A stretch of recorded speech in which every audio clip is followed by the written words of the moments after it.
potions. I'm your host Cassandra, and today we will be yes. And as always, we are joined by my mother and co-founder of the show, Amelia Abbott. Even in death, she doesn't trust me to run the show. Trust you? Of course I don't trust you. Yes, this show wouldn't be a success without you, Mother. I've heard this story before. Anyways, as I was saying before I was interrupted, today we'll be answering the question of what happens when you add powdered root of asphodel to an infusion of wormwood. Yes, that's right. Today we will be brewing the Draught of Living Death. For those of you who are versed in Muggle folklore, you would know of the tale of one Sleeping Beauty. Muggles say she was cursed by an evil sorcerer who put her into an eternal slumber. However, us wizards know that she actually earned the jealousy of a hag called Letica. Letica tricked the princess into pricking her finger on a spindle covered in the Draught of Living Death. This put her into an eternal slumber that Letica hoped would have been permanent. However, her plans were foiled by a young wizard who bought the antidote of wedding potion on his lips and kissed the princess, thus reviving her from her endless slumber. This is a newt level potion that is usually not taught until 6th year. We will be following the recipe from Advanced Potions and adding a few little tips and techniques to make brewing this potion a breeze. First step is to fill your cauldron with water. Augmente!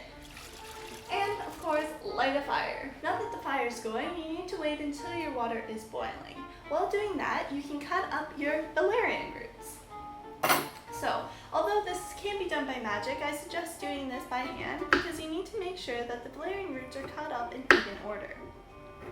Once that's done and your water is boiling, it's time to add the infusion of wormwood. So we have the infusion of wormwood here, and you just want to add a little dash to the cauldron.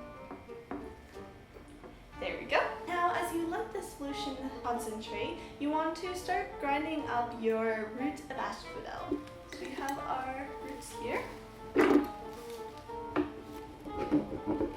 want to add this to here and grind it up until it turns into a powder-like substance. You can add a spoonful of this to your potion.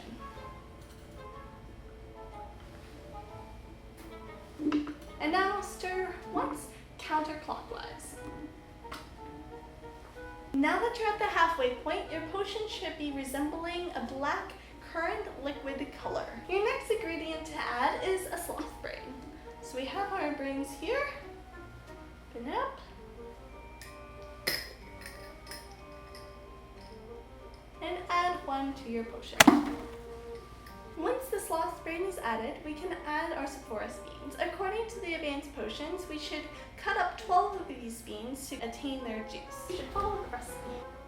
Just trust me, Mother, I know what I'm doing. Instead, use 13 beans, and instead of cutting them, use a silver knife and crush the beans instead. This will release the juice a lot easier. So we have 1, 2, 3, 4, 5, 6, 7, 8, 9, 10, 11, 12, 13. So now that you have your 13 beans out, use the side of your knife and smush them to collect the juice. As you can see, crushing the beans with the side of the knife releases a lot more liquid. It's quite astonishing the amount that these shriveled beans can hold. So, once you have collected all the juice from your beans, add it to your potion.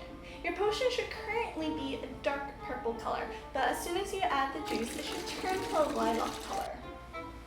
I guess you got lucky.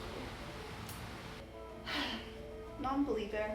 Next step is to add the valerian root. And now for the second change for the recipe. The recipe calls for you to stir your potion counterclockwise until it turns clear.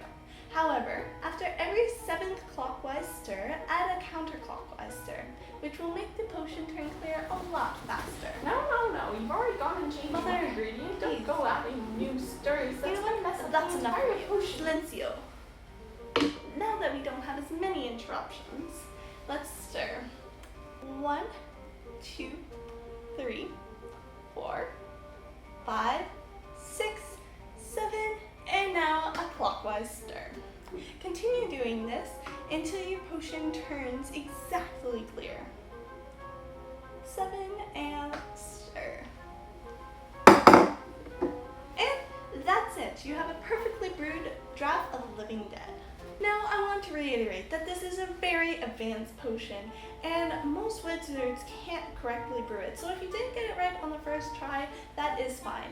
However, if you did get it right, this is a dangerous potion. You can cause the drinker to go into a slumber so deep that it might not even be reversible.